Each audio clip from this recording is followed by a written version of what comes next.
At the Mississippi Museum of Art, a new gallery is on display called Nuestro, Mississippi. It's aimed at celebrating and capturing the growing immigrant and Latine cultures found throughout the state.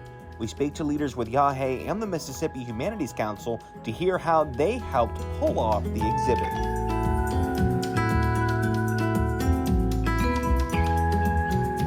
So, guys, today we are joined with Lorena Quiroz, the Executive Director of the Immigrant Alliance for Justice and Equity, and Stuart Rockoff, our friends with the Mississippi Humanities Council.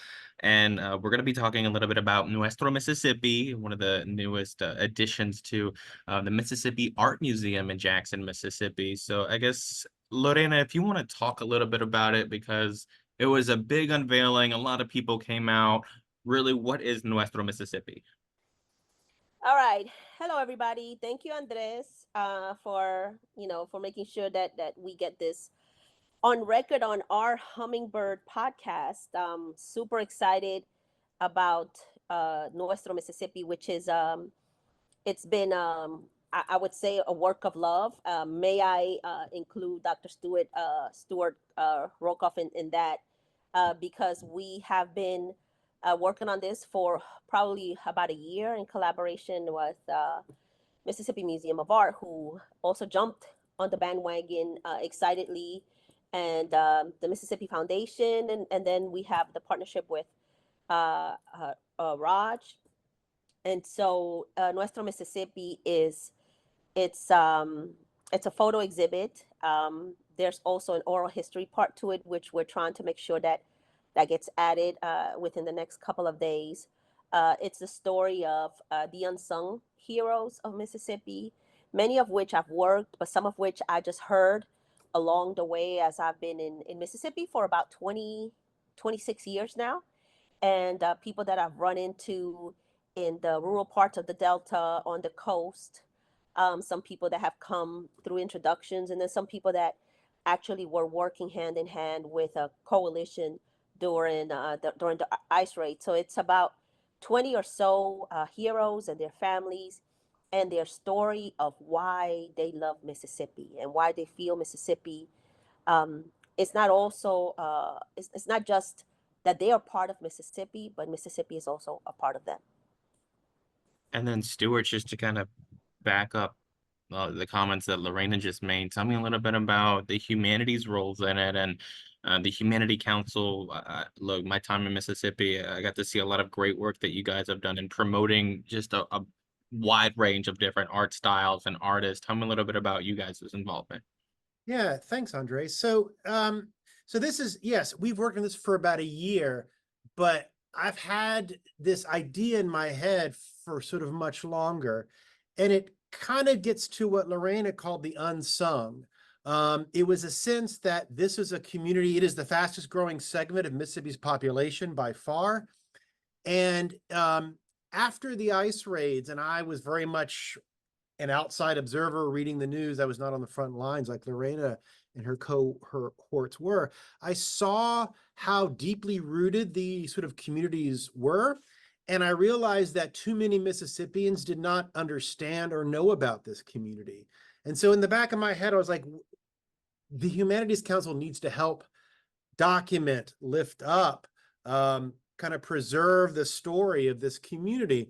And we knew that it wasn't that we couldn't do it alone. It was not really our story to tell. So we needed to get a partner who understood that and really wanted to kind of carry the, the like mantle, if you will. So I reached out to Lorena and the folks at IAHE, and they bought it immediately. And basically what I said is, listen, we can help fund this, but you need to basically organize it and run it. I don't know who needs to be documented. I don't know who needs to be interviewed, what stories need to be told. That's for you and your, in your community to figure out.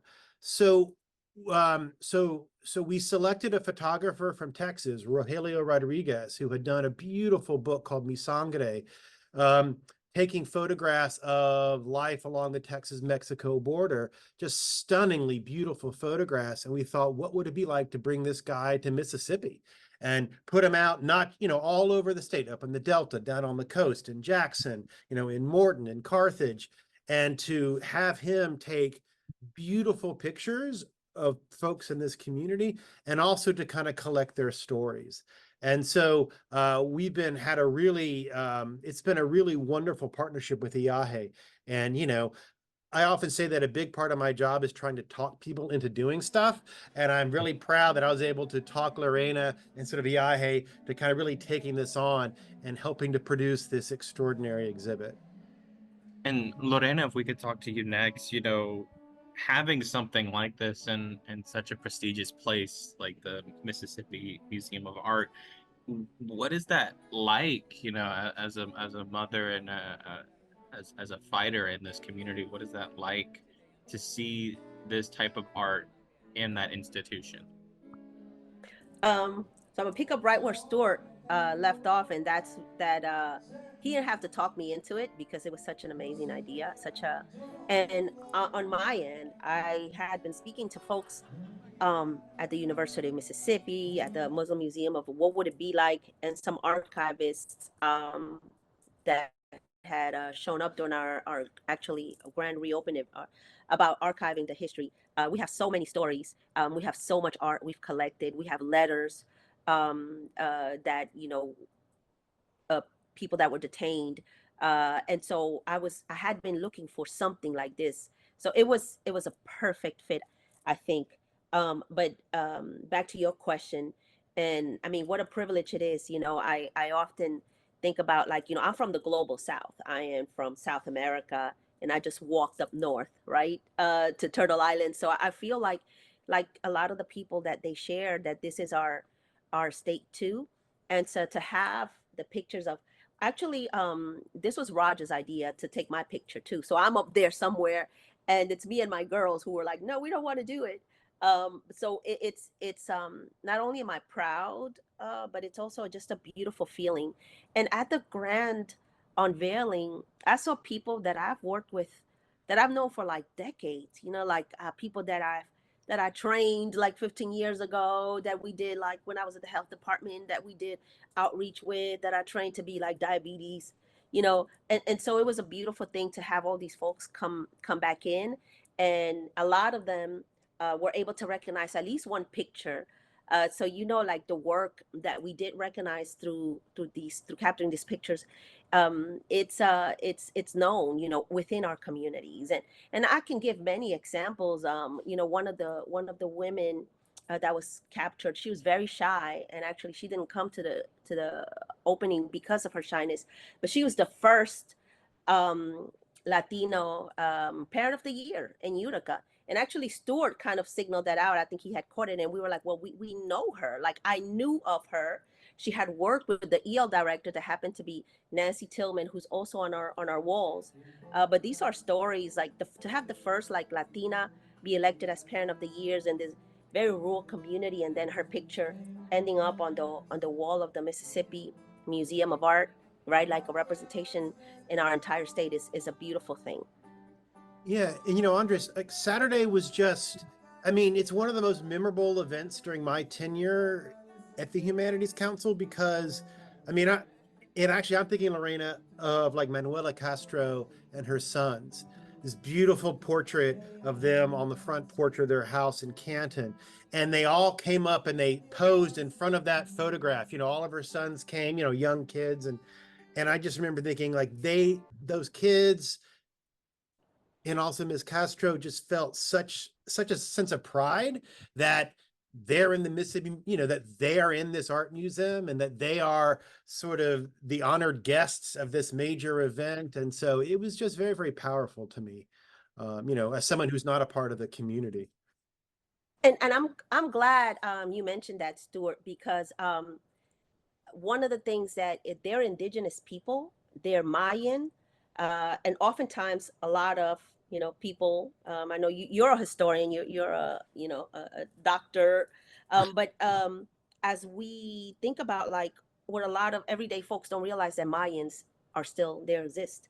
They're a community that exists in places like Mexico and Guatemala, and that they don't even speak Spanish as their first language. Spanish is their second, sometimes third language. They have indigenous dialects, and so it's important to have that highlighted there, we see that she came wearing her traditional garb, and the fact that she's so proud to be able to show that. There's been places in Mississippi where people don't feel welcomed, but here they were welcomed and they were admired because they held their culture close to their hearts. To having indigenous and Latino immigrants, again, showing that we're not a monolith, right? Just because Manuela looks like me, she is of indigenous descent. She can trace her history back when she goes back home. I can't. I come of a mixture of black, white, indigenous, European. There's a story of my grandma married to a wealthy physician, and then there's a story of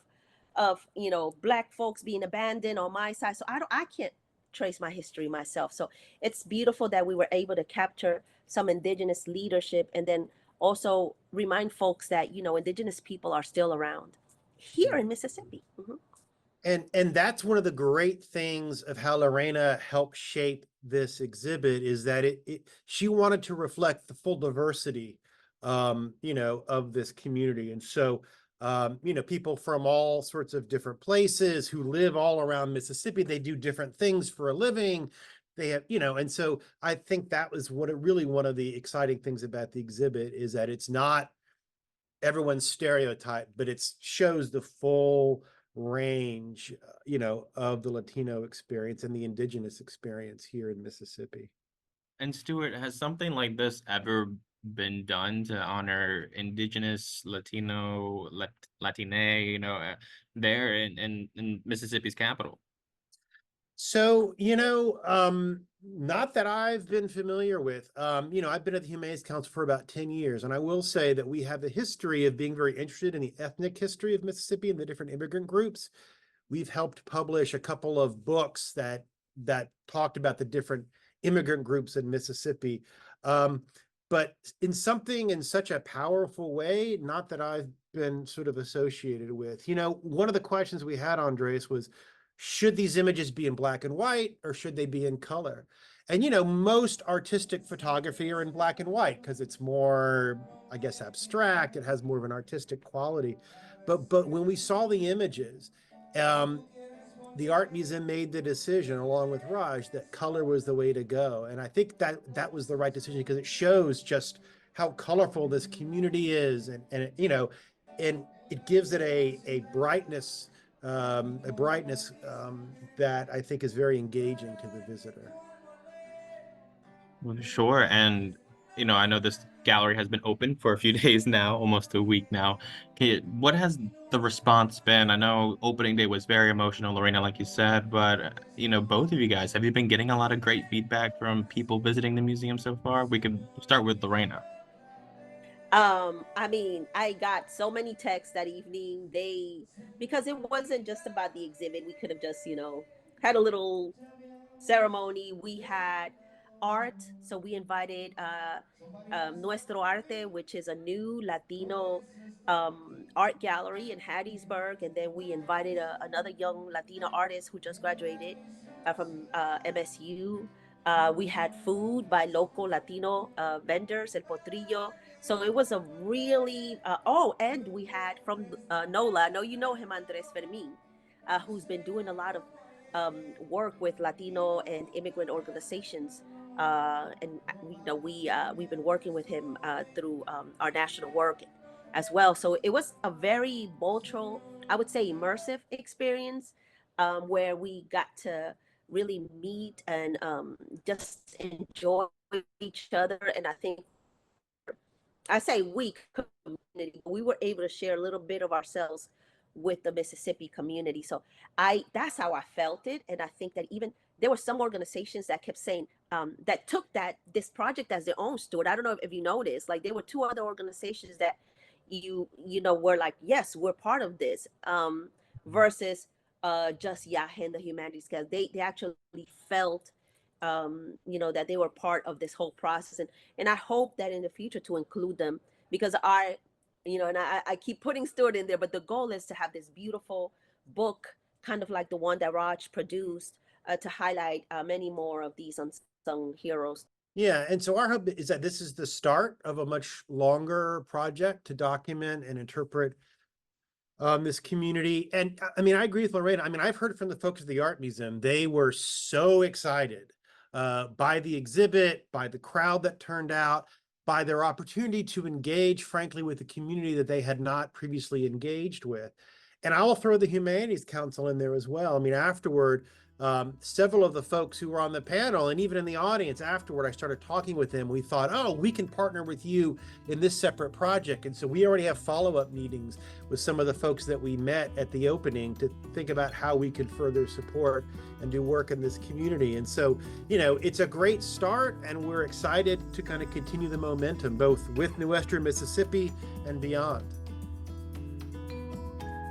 Perfect. Well, Lorena, Stewart, thank you so much for your time, and hopefully we'll be able to come back together again and talk about the latest gallery or something artsy like that honoring our community. Thank you guys so much. Thanks, Andres. Bye-bye.